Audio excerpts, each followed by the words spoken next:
আজকে যখন ভারতের যখন মমতা ব্যানার্জি এই কথাটা বলছে, আমার খুব বলতে ইচ্ছা করে, আজকে আপনি ফেল করার পরে কেন এই কথাটা বলছেন?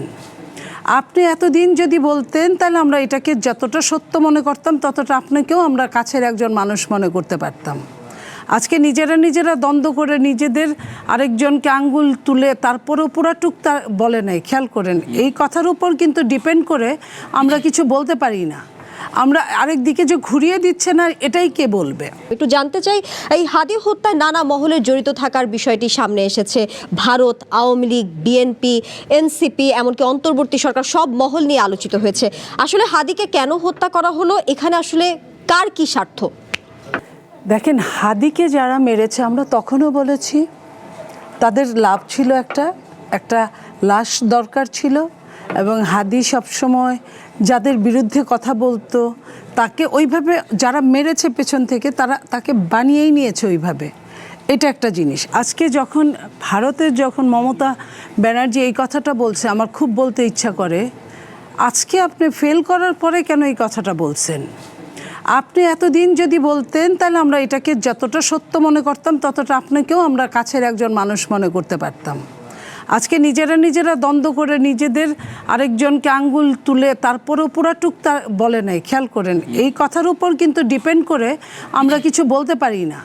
আমরা আরেক দিকে যে ঘুরিয়ে দিচ্ছে না, এটাই কে বলবে?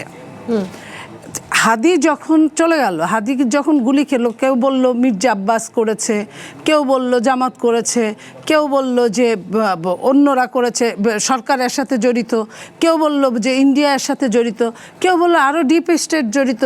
কিন্তু আজকে যখন এই এত কথাগুলো হচ্ছে, আমার দুঃখ এই জায়গায় যে ইন্ডিয়া সরকার যখন হাদির আসামিকে ধরলো, তারা যদি দিত আমরা মনে করতাম যে এটা তারা দুই দেশের মধ্যে সম্পর্কটা ভালো চায়।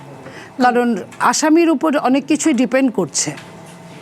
এই আসামিটাকে সঠিকভাবে যদি আমরা জেরা করতে পারতাম তাহলে আমরা হয়তো বুঝতে পারতাম। কারণ আমি মুখ দিয়ে যাই বলি না কেন, উইটনেস ছাড়া এখানে কোনো কাজ করবে না। জি, তো এই 2026 সালে উইটনেসটা এখন সবচেয়ে বড় ব্যাপার, এবং পাওয়া যাওয়ারও কথা।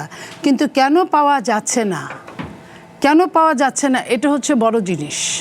যে আমরা চাইলে আমাদের মধ্যে যদি আন্তরিকতা থাকে তাহলে কিন্তু আমরা পেতে পারি। কিন্তু আমার কেন জানি মনে হয় যে এই সমস্ত কাহিনীর মধ্যে সরিষার মধ্যে ভূত আছে। যে কারণে সত্যিকার অর্থে যেটা, হাদিকে কেউ না কেউ তো মেরেছে। হাদি তো আর একা ওইভাবে মারা যায় নাই, গুলি খেয়েছে। তো যে মেরেছে নিজে হাতে, সে কিন্তু ভাড়াটে, তার সঙ্গে হাদির কোনো ওই সম্পর্ক নাই যে মেরে ফেলবে তাকে। সেই জানে, বলতে পারে যে কে তাকে কোথা থেকে কোন অর্থ কিভাবে দেওয়া হয়েছে, কিভাবে তাকে হায়ার করা হয়েছে। এই জায়গাটা কিন্তু এখনও আমরা চাইলেই করতে পারি, কিন্তু আমরা আদৌ কতটুকু করতে পারবো সেটা একটা ব্যাপার।